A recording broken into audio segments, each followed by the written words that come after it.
অনুমান করতে পারছেন আমরা এখন পর্যন্ত সেটা পড়িনি, ফলে তাদের প্রস্তাবগুলির বিষয়ে তো মন্তব্য করা সম্ভব নয় আমার পক্ষে যতক্ষণ আমরা পড়ছি। অন্যান্য যে সমস্ত সেগুলো অন্যান্য দলের পক্ষ থেকে আমরা প্রস্তাব পেয়েছি, সেগুলো আমরা পড়ব। আমাদের দায়িত্ব হচ্ছে যে বিভিন্ন স্টেক হোল্ডারের কাছ থেকে যে সমস্ত প্রস্তাব আমরা পাচ্ছি সেগুলোর মধ্য থেকে যে প্রস্তাবগুলো সেগুলো নিয়ে আমরা আলাপ আলোচনার মাধ্যমে আমরা কিছু সুপারিশ দেব। ইতিমধ্যে আপনারা জানেন যে আমাদের একটা ওয়েবসাইটে আমরা মন্তব্য সংগ্রহ করেছি, তাতে প্রায় 50,000-এর বেশি মন্তব্য আমরা গতকাল পর্যন্ত পেয়েছি, মধ্যরাত্র পর্যন্ত, যেটা নির্ধারিত সময় ছিল।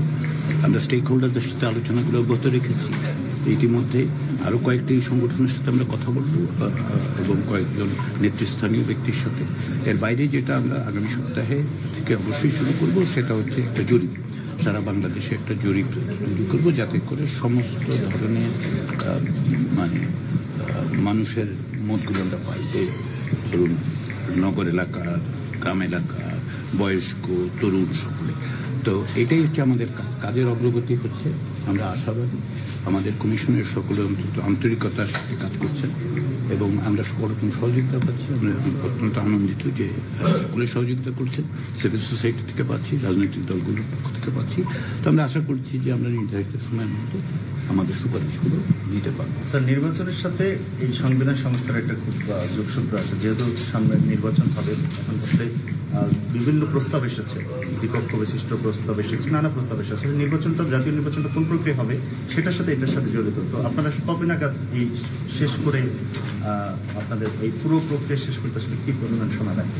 আমাদের যে যে যে দায়িত্ব দেওয়া হয়েছে সংবিধান সংশোধন সংস্কার কমিশনের হাতে, যে দায়িত্ব দেওয়া হয়েছে সেটা হচ্ছে আমাদের কিছু সুপারিশ করা।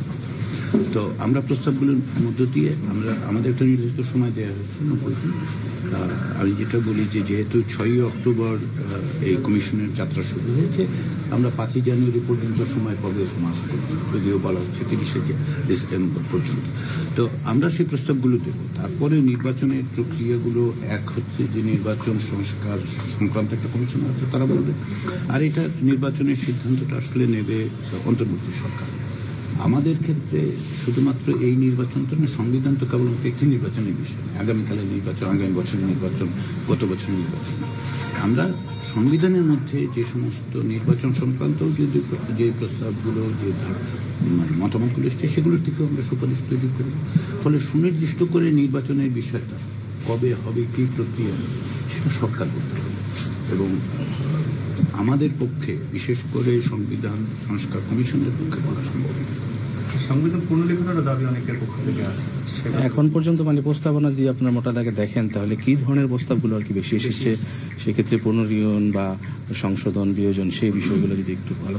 3রা নভেম্বর আমরা যে সাংবাদিক সম্মেলন করেছিলাম, সেখানে সংস্কারের পরিধি সম্পর্কে আমরা বলেছি।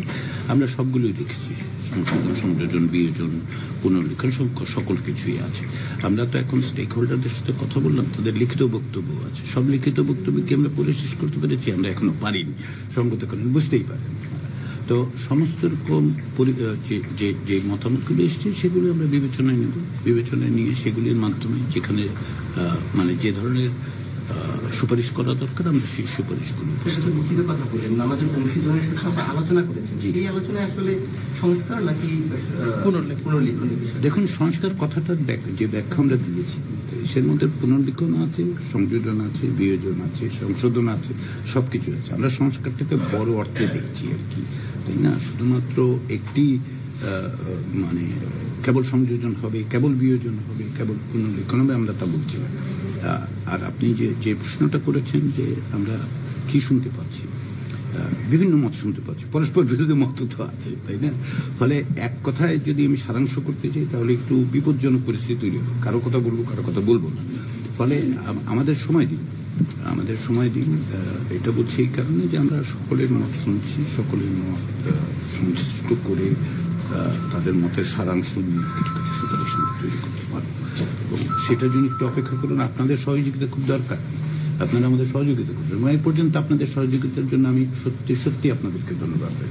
শুধু আমি না, আমার কমিশনের পক্ষ থেকে প্রত্যেকেই আমরা অত্যন্ত আনন্দিত, অত্যন্ত কৃতজ্ঞ যে গণমাধ্যমের সহযোগিতাগুলো পাওয়া যাচ্ছে। এবং আমরা লক্ষ্য করে দেখুন, আমাদের কমিশন থেকে প্রতিদিন আমরা একটা প্রেস রিলিজ দেওয়ার চেষ্টা করি কি হচ্ছে না হচ্ছে, কারণ আমরা বিশ্বাস করি যে স্বচ্ছতার ব্যাপারে আপনারা প্রত্যেকের জানা প্রয়োজন।